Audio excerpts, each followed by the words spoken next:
The country of Georgia is mainly known for its politics, traditional music, and food. But what you may not know about this country is that many people here are really into fortune telling. Let's check it out.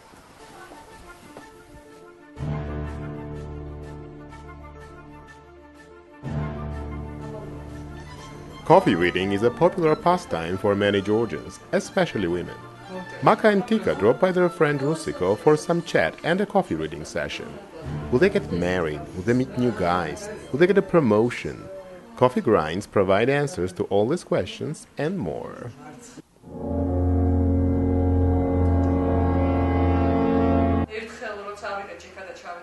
Anyone can read coffee, but my friends think that I'm doing a better job than others. Several people have told me that the things I saw in their cups came true, so my friends always pick me to do the reading.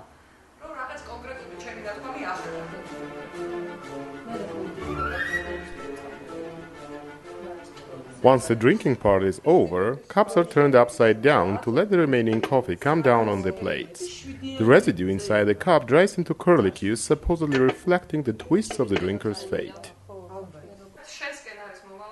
So you take a cup, one side shows you the past and another side shows you the future. The shapes you see in the cup are signs. For instance, if you see a camel, it's definitely a good sign. It was unanimously decided that Tika has a good cup, a good future that is. Unfortunately, other cups were less articulate on that day. This is an entertainment for us after all. Not that we believe everything that coffee tells us. Quite honestly, it's like a cheap psychological therapy. But what would a psychologist say about this? I sat down with a psychologist and social worker, Georgi Tsotskolauri, to talk about Georgia's obsession with fortune-telling.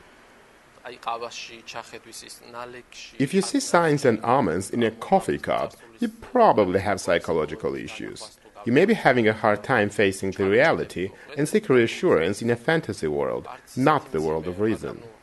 And fortune-tellers are of course eager to provide the reassurance you need.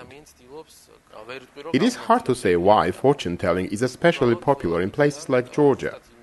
A variety of cultural and historic factors may play a role, but it cannot be about the level of education. I know a number of perfectly well-educated people who do the coffee reading or go to psychics. But you've done fortune-telling yourself, right? Yes, I have done coffee reading. Some people take coffee reading with a grain of salt. But there are others who make fortune out of fortune-telling. Now we're going to meet a political fortune-teller.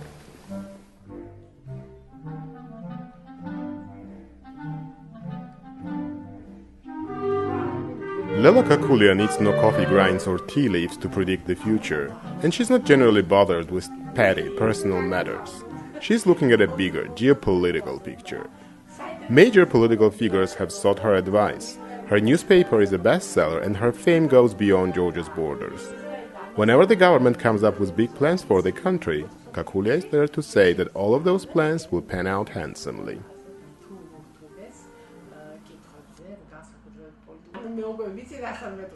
Georgia will join NATO, no question about it. I predicted this back in December of 1992. Moreover, NATO headquarters will be relocated from Brussels to Tbilisi. I see military vessels in the Black Sea and close strategic ties with Europe and the United States. Georgia will emerge as free, sovereign and powerful European nation. Radars will be installed on Georgian borders, and I see American guns protecting Georgia. I see Russia falling apart, with no army and diminished population. Only Novgorod will be left of Russia, if they are lucky. So if the Georgians fall on some hard times, personally or politically, a little bit of fortune-telling can always help brighten the day.